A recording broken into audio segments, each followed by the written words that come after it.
So good morning to all of you. Good morning, sir. The topic of discussion is interference of light. In the last lecture, we have studied about refraction of plane wave front, reflection of plane wave front. We proved that angle of incidence is equal to angle of reflection. Then relative refractive index of second medium with respect to first is sin I upon sin r, lambda 1 upon lambda 2, c1 upon c2 and mu 2 upon mu 1. This is we have already discussed. Then we discussed the Doppler effect. Delta mu upon mu is equal to minus delta lambda upon lambda is equal to v minus v radial upon c. Whenever there is a relative motion between source and observer, there is an apparent change in the frequency. That apparent change in the frequency is called as actually Doppler effect. बराबर है क्या? So now we are going to discuss interference of light. Interference of light.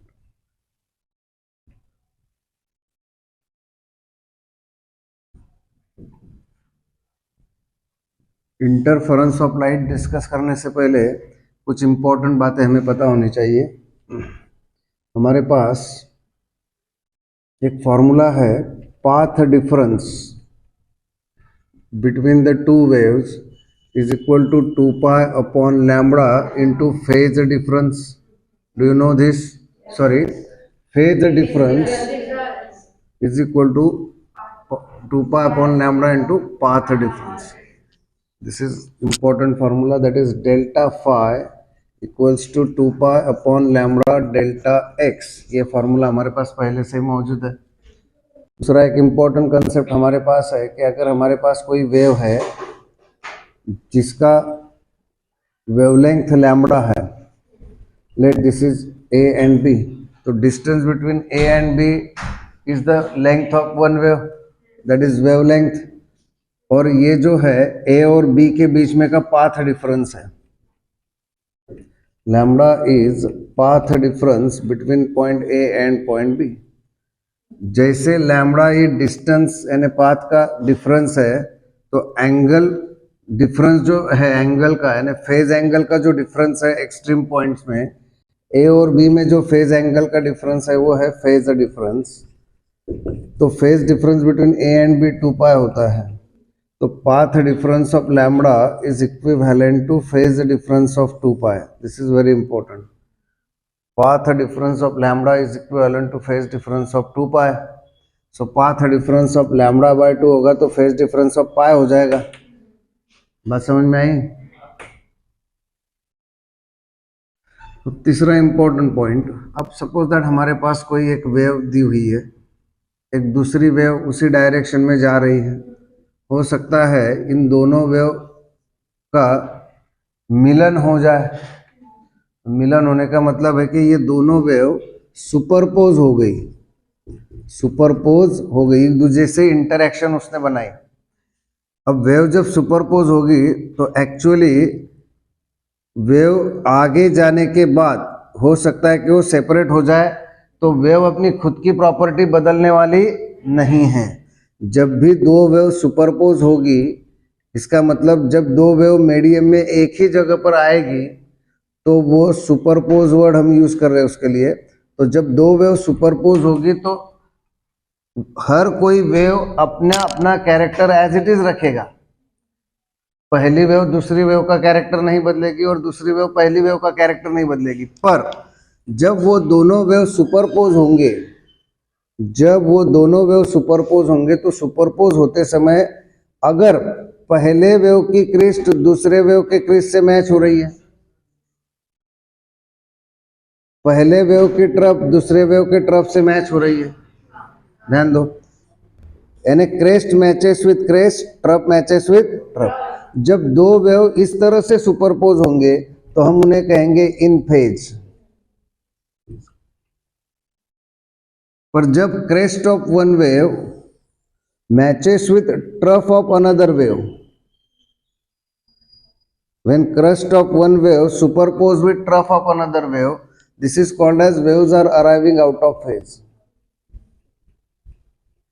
जब पहले wave का crest दूसरे wave के crest से match हो रहा है, इस तरह से सुपरपोज होगा तो waves are arriving in phase.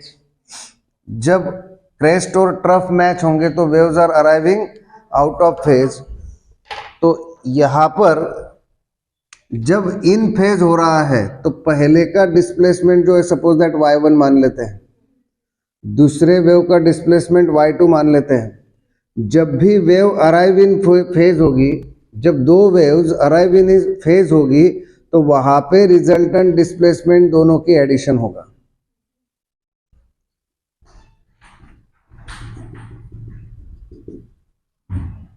उसी तरह से जब एक वेव का क्रेस्ट दूसरे वेव के क्रेस्ट से मिलेगा, सपोज दैट, मैं थोड़ा अच्छी तरह से फिगर निकालता हूं, ये क्लियर हो गया क्या? हम एक एक पॉइंट समझ रहे हैं। ये क्लियर हुआ formula? Path phase difference is equal to 2 pi lambda path difference. Path difference of wavelength is equivalent to phase difference of 2 pi. अब हम देख रहे हैं इंटरफेरेंस ऑफ लाइट। उसमें दो वेव हमने ली, एक पहली वेव ये ले ली है। अब पहली वेव की जो वेवलेंथ डिस्प्लेसमेंट है, एम्पलीट्यूड है, वो हम y1 मान लेते हैं। दूसरी जो वेव है इस वेव पे सुपरपोज हो रही, वो इस तरह से हो रही है।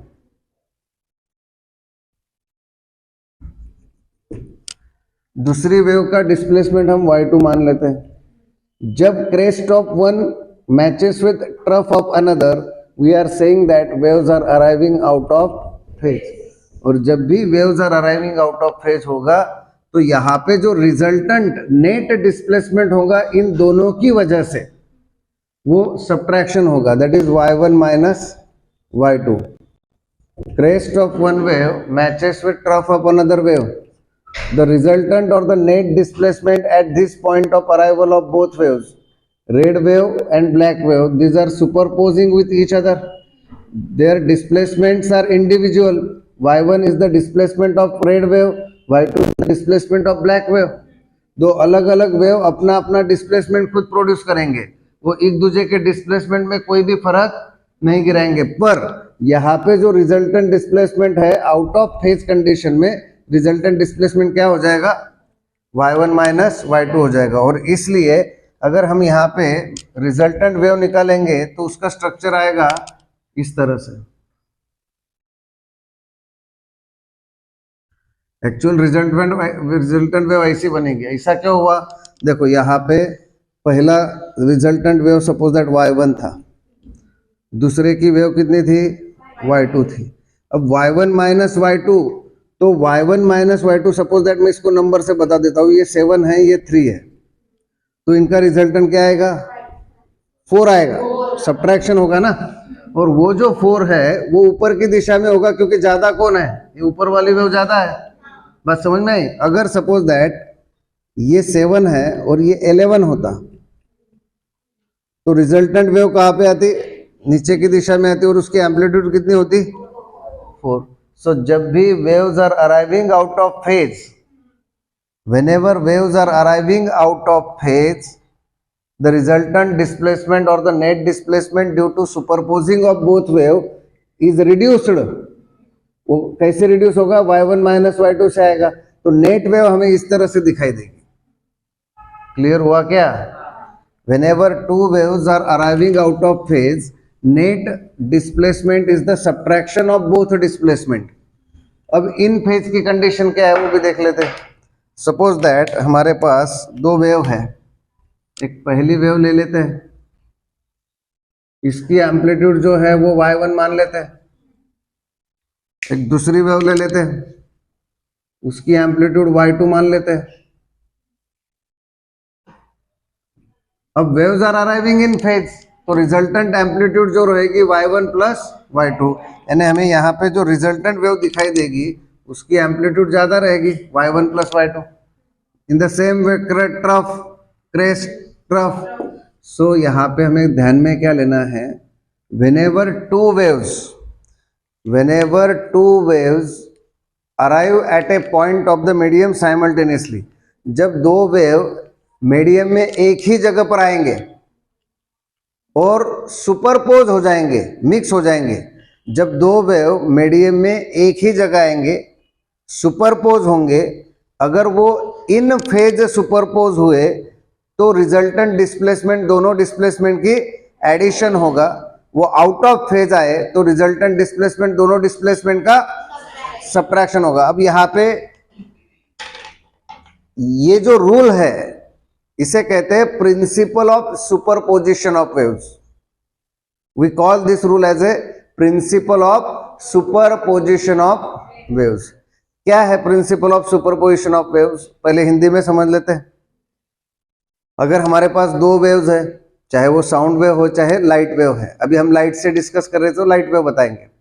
दो वेव अलग अलग वेव है, वो दो वेव सेम डायरेक्शन में ट्रैवल हो रही है।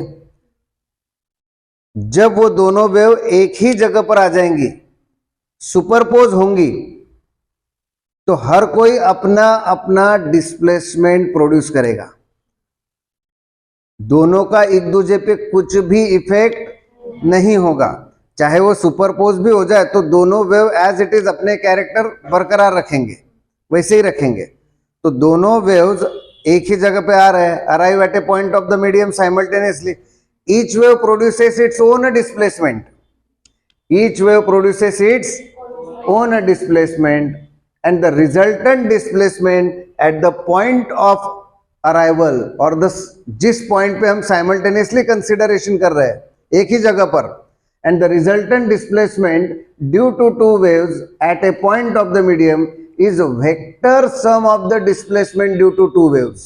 देखो यहाँ पे शब्द क्या आया, रिजल्टेंट डिस्प्लेसमेंट y बार मान लेते हैं, तो पहले का डिस्प्लेसमेंट y1 बार, दूसरे का डिस्प्लेसमेंट y2 बार मान लेते हैं। डिस्प्लेसमेंट वेक्टर क्वांटिटी है, तो y bar is equal to y1 bar plus y2 bar. ये है principle of superposition of waves.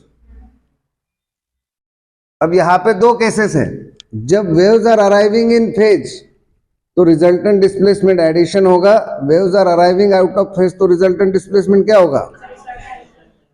तो सेम डायरेक्शन में होना यानी in phase, crest crest trough trough. Opposite direction में होना यानी out of phase, crest trough. तो इसीलिए हमने क्या कहा है, वेक्टर सम। इसे क्या कहते हैं, यानी सेम डायरेक्शन में होगा तो एडिशन, अपोजिट डायरेक्शन में होगा तो subtraction. This type of addition is called as vector sum. तो रिजल्टेंट डिस्प्लेसमेंट हमें किससे मिला? वेक्टर सम से मिला। वेक्टर सम का मतलब ऐसा है कि इन फेज है तो आप ऐड कर दो, अपोजिट फेज है तो सब्ट्रैक्ट कर दो। और इसी को कहते हैं हम principal of superposition of wave. उसका स्टेटमेंट क्या है? whenever two waves are arriving at a point of the medium simultaneously, एक ही जगह पर आ गए। whenever two waves arrive at a point of the medium simultaneously, each wave produces its own displacement। हर कोई अपना अपना डिस्प्लेसमेंट दिखाएगा। and the resultant displacement due to two waves, resultant displacement due to two waves is vector sum of the displacement, vector sum of the displacement due to two waves। this is called as principle of superposition of waves। Clear हुआ क्या?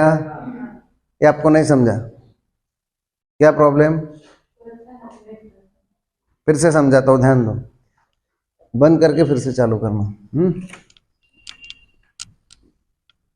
तो cut करूं ताकि